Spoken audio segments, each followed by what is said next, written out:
Welcome to the newest installment of the Untitled Film Nerd Project. My name is Philip, and joining me as always is Teacher. Hello. This is night 27 of our 7th annual and consecutive 31 Days of Horror, where we watch a different horror movie every single night in October. And this year we changed it up a bit and are doing horror shorts, 2 every night. It goes without saying, but spoiler warning for the entire video from here on. If you haven't seen these yet and want to, go check them out and come back when you're done. So without further ado, let's get right into it with our first short movie of the night, which was We Summoned a Demon. So essentially, 2 nerdy dudes are trying to do this ritual because the one guy wants to be cool enough to ask out Brenda, and it goes terribly wrong, which is a common theme this month. People are trying something and it goes terribly wrong.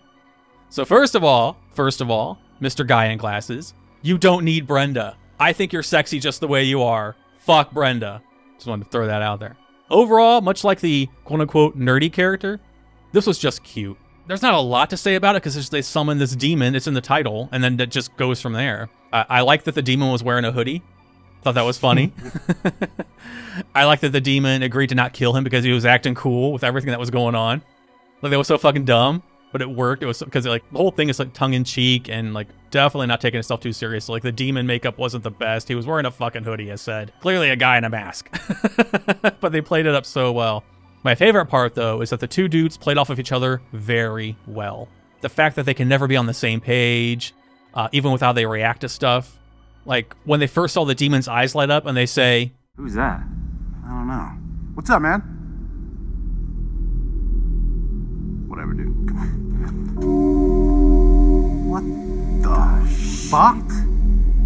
or just the way they look at each other, or the whole, like, your eyes were bleeding back and forth that they had. What is that guy? It's a demon, man. It's a fucking demon. A fucking demon? What are you talking Don't about? make fun of me. Fucking demon? It was a demon and made your eyes bleed. My eyes bleed. When? Like 5 seconds ago?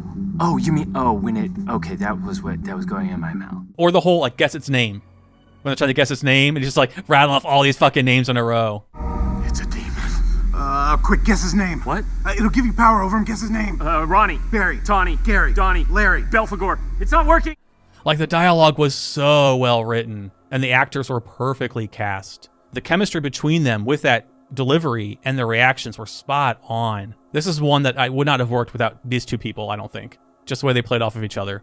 And again, I've said it many times, if you take a simple story and give it some personality and make your characters interesting, likable, or funny, or all 3, you have a better chance of winning me over.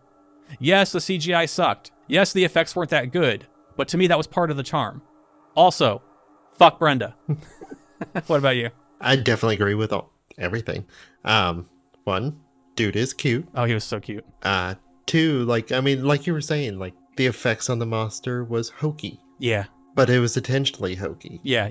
And how they played off of each other, like my favorite, you mentioned my favorite part when they were mentioning when they were trying to figure out the monster's name and just throwing all these names out. And it happened so quickly, their dialogue, that it's just like bravo to them for how they played it. And also just like the nerdy dude, how he played his part after his friend got his face punched off and he screams and the monster turns around and he just like rips his sleeves off.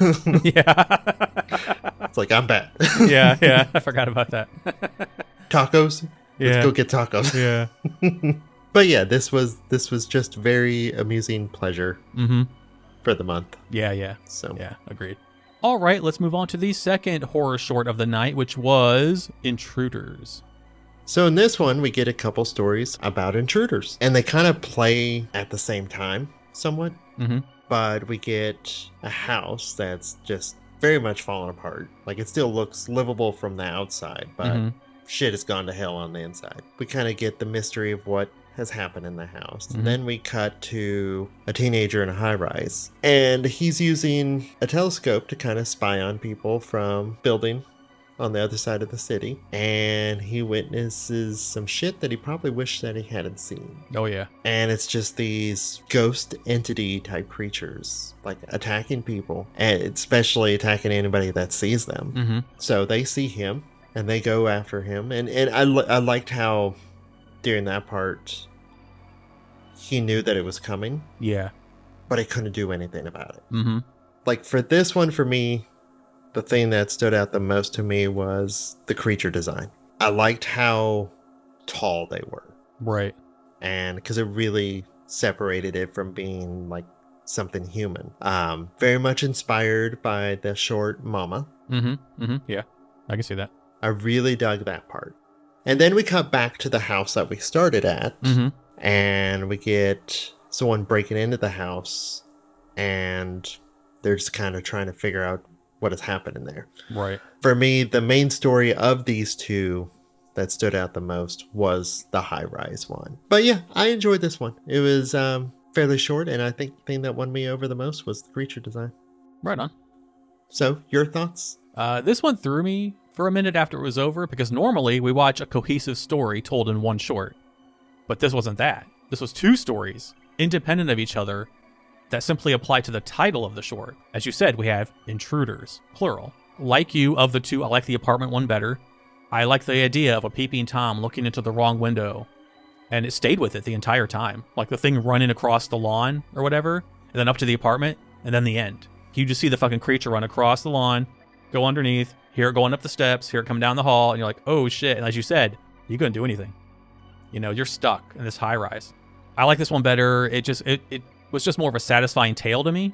The other one about the possessed demon boy was also decent, but it also felt a little too, we've seen this done in the exact same way 500,000 times before. Not to say it didn't do a decent job in the few minutes it had, I just like the other one more. I think it would have been cool to have like a full-on anthology of like 6 to 10 intruder-based stories, each with a different hook to them, like a different perspective, and just do like one long like anthology kind of thing with it. I think that'd be really cool. Anything else? No, I think that's about it. Well, that wraps up night 27. Thank you very much for watching and or listening. We'll return tomorrow with the next entries into this year's October movie marathon. So until then, my name is Philip. And I'm TJ. And we'll see you tomorrow. Goodbye. Bye.